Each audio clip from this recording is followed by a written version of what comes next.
जय जगन्नाथ पिलाମାନେ ଆଜି ଆମେ ପଢ଼ିବା ତୁମ ସାହିତ୍ୟ କୁସୁମ ବହିର ପ୍ରଥମ ଦୃଶ୍ୟ ପାଠର ନାମ ହେଲା ଦୀପଶିଖା। ପିଲାମାନେ ତୁମ ପଞ୍ଚମ ଶ୍ରେଣୀ ବହିର ଦୀପଶିଖା ପାଠ ଠିକ୍ ଅଛି। ତାହେଲେ ଚାଲ ଶୀଘ୍ର ଆମେ ପାଠଟି ଆରମ୍ଭ କରିବା। ତ ପିଲାମାନେ ପାଠଟି ଆରମ୍ଭ କରିବା ପୂର୍ବରୁ ତୁମମାନଙ୍କୁ ଅନୁରୋଧ ତୁମେମାନେ ଏହି ଚ୍ୟାନେଲକୁ ସବସ୍କ୍ରାଇବ୍ କର, କାହିଁକି ନା ତୁମେ ଏହି ଚ୍ୟାନେଲରେ ଏମିତି ଅନେକ ଭିଡ଼ିଓ ଦେଖିବାକୁ ପାଇବ। ତାହେଲେ ଚାଲ ଶୀଘ୍ର ଆମେ ପାଠଟି ଆରମ୍ଭ କରିବା। ତ ପିଲାମାନେ ଦେଖ, ଦୀପଶିଖା ପ୍ରଥମ ଦୃଶ୍ୟ। ଏହି ପାଠଟିକୁ ଲେଖିଛନ୍ତି ଡକ୍ଟର ବିଜୟ କୁମାର ଶତପଥୀ। ଦେଖ, ହରିପୁର ଗାଁ ମୁଣ୍ଡର ପଡ଼ିଆର ଗୋଟିଏ ଦିଗରେ ରାସ୍ତା ଲମ୍ବି ଯାଇଛି ଜାତୀୟ ରାଜପଥ ଆଡ଼କୁ। ରାସ୍ତା କଡ଼ରେ ଥିବା ଏକ ବରଗଛ ତଳେ ଗୋଟିଏ ଛୋଟ ଚା ଦୋକାନ। ଆରପଟେ ସ୍କୁଲର ଅଫିସ ଘର ଦେଖାଯାଉଛି। ଗାଁ ଲୋକେ ଏହି ଦୋକାନକୁ ନିତ୍ୟ ବ୍ୟବହାର୍ଯ୍ୟ ଜିନିଷପତ୍ର କିଣନ୍ତି।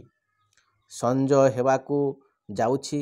ବରଗଛ ତଳେ ଥିବା ଜଗୁ ସାହୁର ଚା ଜଳଖିଆ ଦୋକାନ ସାମ୍ନାରେ ଦୁଇଜଣ ଗରାକ ବସି ଚା ପିଉଛନ୍ତି।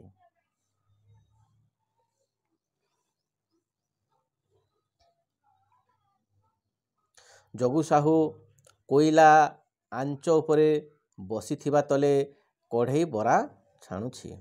ଦୋକାନ ବାହାରେ ବସି 12-13 ବର୍ଷର ବୟସର ପିଲାଟିଏ ଅଇଁଠା ବାସନ ଧୋଉଥାଏ। ତାକୁ କଡ଼ା ଭାଷାରେ ତାଗିଦ କରି କହୁଥାଏ ଜଗୁ ସାହୁ। ଦେଖ ପିଲାମାନେ, ଜଗୁ ସାହୁ କ'ଣ କହୁଛି ଦେଖ। ଶୋଇ ପଡ଼ିଲୁ ନା କ'ଣ ବେ ରତନା, ଟିକେ ଫୁର୍ତ୍ତି ହ, ଅଳସୁଆ କୋଉଠିକାର। ପୁଣି ଛେକେ ଚା ବସିବ ପରା ବୋଲି ଜଗୁ ସାହୁ କହୁଛି। ସେ ପିଲାର ନାମ କ'ଣ? ସେ ପିଲାର ନାମ ରତନା। ଏହି ଛବିଟିକୁ ଦେଖ ପିଲାମାନେ ସମସ୍ତେ ଧ୍ୟାନର ସହିତ। ଏଇଟା ସେହି ଜଗୁ ସାହୁ ବରା ଛାଣୁଛି। ଏଇଟା ସେହି ରତନା, ସେ କ'ଣ କରୁଛି? ଅଇଁଠା ବାସନ ମାନେ ସଫା କରୁଛି। ଏଇଟା 2-3 ଜଣ କ'ଣ କରୁଛନ୍ତି? ଚା ପିଉଛନ୍ତି। ଏଇଟା ସେ ବରଗଛ ମୂଳରେ। ଦେଖ, ରତନା କ'ଣ କହିଲା? ସରି ଆସିଲାଣି ବାବୁ, ସାରି ଦେଇକି ଯାଉଛି। ଦେଖ, ଜଗୁ କ'ଣ କହିଲା ସେଇ ରତନାକୁ? ବଦମାସ ଟୋକା, ବସିକି ଯାଉ ଖାଉଥା ସେଇଠି। ପହରେ ହେଲା, ଯାଉଛି ହେଉଛି। ଖାଲି ପେଟେ ନେଖା ଗିଳିଦେ, କ'ଣ ହବ? ତୋର କାମ ଦାମକୁ ଜମାରୁ ନିଘା ନାହିଁ। ବସ୍ ପରା ଲାଗିଯିବ ଏଇକ୍ଷଣିକା। କେତେ କାମ ବାକି ପଡ଼ିଛି। ତୁ ଏମିତି ମଠେଇଲେ ଦୋକାନ ଚଳିବ କେମିତି? ରତନା କହିଲା। ଗିଲାସ ଥାଳି ଆଗୁଡ଼ା ଧୋଉଛି ବାବୁ, ଧୁଆଧୋଇ ସାରିକି ଯାଇ ଚୁଲିରେ ଚା ବସେଇବି। ପୁଣି ଦେଖ, ଜଗୁ କହିଲା। ରାଗି ଯାଉଛି, ଧମକ ଦଉଛି ଜଗୁ। କ'ଣ କହୁଛି ଦେଖ। ଚୁପ୍, ବଢ଼ି କଥା କହୁଛି। ରତନା ଦେଖ ରାଗି ଯାଉଛି। ଗିଲାସ ଧୋଇବା ଛାଡ଼ି ଜଗୁ ସାହୁଙ୍କୁ କରୁଣା ଭାବରେ ଚାହିଁ କହିଲା ସେ ଦେଖ। ନାଇଁ ବାବୁ, ବସ୍ ଲାଗିବା ଆଗରୁ ମୁଁ ସବୁ କାମ ସାରିଦେବି। ମୋତେ ଆଜି ଟିକେ ଚଞ୍ଚଳ ଛାଡ଼ିଦେବ ବାବୁ। କହିଲା, ଚଞ୍ଚଳ ଛାଡ଼ିଦେବି କାହିଁକି? କୁଆଡ଼େ ଯାତ୍ରା ଦେଖିବାକୁ ଯିବୁ କି? ରତନା କହିଲା, ନାଇଁ ବାବୁ, ମୋ ବାପା ଦେହ ଭଲ ନାହିଁ। 4 ଦିନ ହେବ ଜ୍ୱରରେ ପଡ଼ିଛି। ମୁଁ ଗଲେ ସିନା କ'ଣ ଦିଟା ରାନ୍ଧି ତାକୁ ଦେବି। ଡାକ୍ତରଖାନାକୁ ଔଷଧ ଆଣିଥିଲି। ମୁଁ ସକାଳେ ଆସିଲା ବେଳେ ସେ କନ୍ଥା ଘୋଡ଼େଇ ହୋଇ ଶୋଇଥିଲା। ଔଷଧଟା ଦେଇପାରିଲିନି। କ'ଣ କରୁଥିବ କେଜାଣି ଏବେ। ପୁଣି ଦେଖ, ଜଗୁ କହିଲା କ'ଣ କରୁଛି ଦେଖ। ବରା ଛାଣିବାରେ ମନ ଦେଉଥିଲା। ରତନାର କଥା ଶୁଣି ଚାହିଁକି ଉଠିଲା।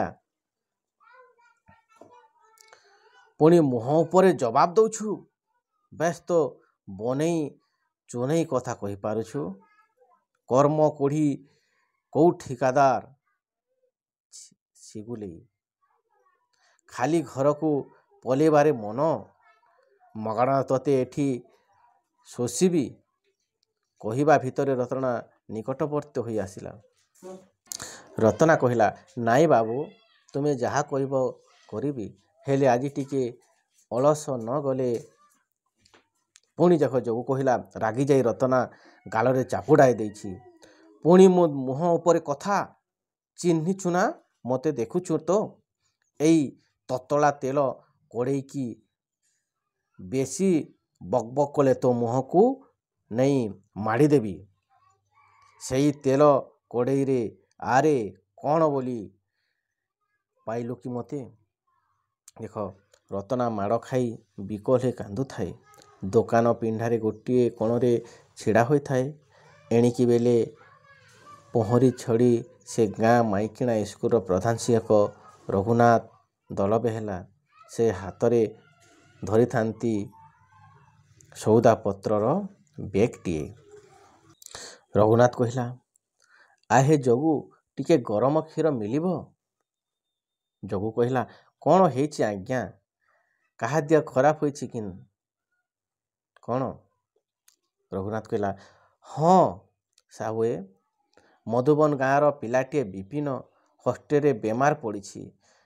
ଦେହରୁ ଜ୍ୱର ଜମାରୁ ଓହ୍ଲାଉନି। ଏଠି ଚିକିତ୍ସା ଚାଲିଛି, କିନ୍ତୁ ଯେମିତି ହେଲେ କାଲି ତା ବାପା ମାଙ୍କୁ ଡକାଇ ବିପିନକୁ ବଡ଼ ଡାକ୍ତରଖାନାକୁ ପଠାଇବାକୁ ହେବ। ସାହୁଏ, ତୁମେ ବୋତଲଟିଏ ରଖ। ଅଧ ଲିଟର କ୍ଷୀର ଫୁଟେଇ ଟିକେ ହଷ୍ଟେଲକୁ ପଠାଇ ଦେବ। ଜ୍ୱରରେ ପଡ଼ିଥିବା ବିପିନକୁ ରୁଟି ଆଉ କ୍ଷୀର ଦିଆଯିବ। ସାହୁଙ୍କ ହାତକୁ ପଇସା ବଢ଼େଇ ଦେଇଛନ୍ତି। ଏତିକିବେଳେ ରତନା ଚାପା କାନ୍ଧ ତାଙ୍କ କାନରେ ପଡ଼ିଛି। କିଏ କାନ୍ଦୁଛି ବୁଝି ନ ପାରି ସାହୁଙ୍କୁ ପଚାରିଲେ, ସାହୁଏ, କିଏ କାନ୍ଦିବା ପରି ଜଣାପଡ଼ୁଛି? କିଏ କାନ୍ଦୁଛି ସେଠି? ଯୋଉ କହିଲା, ସେ କିଛି ନୁହେଁ ଆଜ୍ଞା, ଆପଣ ଯାଆନ୍ତୁ, ଏଇ ଟୋକା ହାତରେ ପଠେଇ ଦେବି। ରଘୁନାଥ କାନ୍ଦ ଶୁଭୁଥିବା ସ୍ଥାନ ଆଡ଼କୁ ଆଗେଇ ଯାଉ ଯାଉ, ଆରେ କିଏ ସେଠି ଠିଆ ହୋଇଛ? ମୁହଁରେ ହାତ ଘୋଡ଼େଇ ସେଠି ଏମିତି କାନ୍ଦୁଛ କାହିଁକି? କ'ଣ ହେଲା? ପିଲାଟି ପାଖରେ ପହଞ୍ଚି ତା ମୁହଁରୁ ହାତ ଦୁଇଟିକୁ କାଢ଼ି ଦେଇଛନ୍ତି। ଚିହ୍ନି ପାଇଛନ୍ତି ରତନାକୁ। ଏପରି ଅବସ୍ଥାରେ ସାରକୁ ହଠାତ୍ ଦେଖିବ ବୋଲି ରତନା ଭାବିନଥିଲା। କୌଣସି ମତେ ନିଜର ଅବସ୍ଥାକୁ ସ୍ୱାଭାବିକ କରିବାକୁ ଚେଷ୍ଟା କରିଛି ସେ। ଲୁହକୁ ଦି ହାତରେ ପୋଛି ସାରଙ୍କ ପାଦ ଛୁଇଁ ପ୍ରଣାମ କରିଛି। କିଛି କହି ନ ପାରି ତଳକୁ ମୁହଁ ପୋତି ଠିଆ ହୋଇ ରହିଛି। ରଘୁନାଥ ସାର୍ କହିଲେ, ସାନ୍ତ୍ୱନା ଦେବା ସ୍ୱରରେ କହିଲେ, ଆରେ ତୁ ରତନାଟି, ତୁ କାନ୍ଦୁଛୁ କାହିଁକି ବାପା? ଏଠି କାହିଁକି ଆସିଥିଲୁ? ଯୋଗୁ କହିଲା, ଯୋଉ କହୁଛି ଦେଖ, ସିଏ ମୋ ଦୋକାନରେ ରହି ଏଇ କେଇଦିନ ହେଲା କାମଦାମ କରୁଛି ଆଜ୍ଞା। ପୁଣି ଦେଖ ରଘୁନାଥ ସାର୍ କହିଲେ, ହେଲା ଯେ ସେ ଏଠି କାନ୍ଦୁଛି କାହିଁକି? ରତନା ପାଖକୁ ଯାଇ ଆଖିରୁ ତା ଲୁହ ପୋଛି ଦେଇଛନ୍ତି ସରାଗରେ। କ'ଣ ହେଲା ତୋର? ତୁ ଏମିତି କାନ୍ଦୁଛୁ କାହିଁକି ବାପା? ରତନା କହିଲା, କୌଣସି ମତେ କୋହ ସମ୍ଭାଳି ସେ କହୁଛି ଦେଖ, ସାହୁଏ ମୋତେ ମାରିଲେ ସାର୍। ରଘୁନାଥ ସାର୍ କହିଲେ, ସାହୁଏ ମାରିଲେ କାହିଁକି? ତୁ କି ଭୁଲ କଲୁ କି? ରତନା କହିଲା, ମୋର କିଛି ଭୁଲ ନାହିଁ ସାର୍। ଘରେ ମୋ ବାପାର ଦେହ ଖରାପ। 4 ଦିନ ହେଲା ସେ ବିଛଣାରେ ପଡ଼ିଛି। ବାପାଙ୍କୁ କ'ଣ ଦିଟା ରାନ୍ଧି ଖାଇବାକୁ ଦେବା ଲାଗି ଆଜି ଟିକେ ସଅଳ ଯିବାକୁ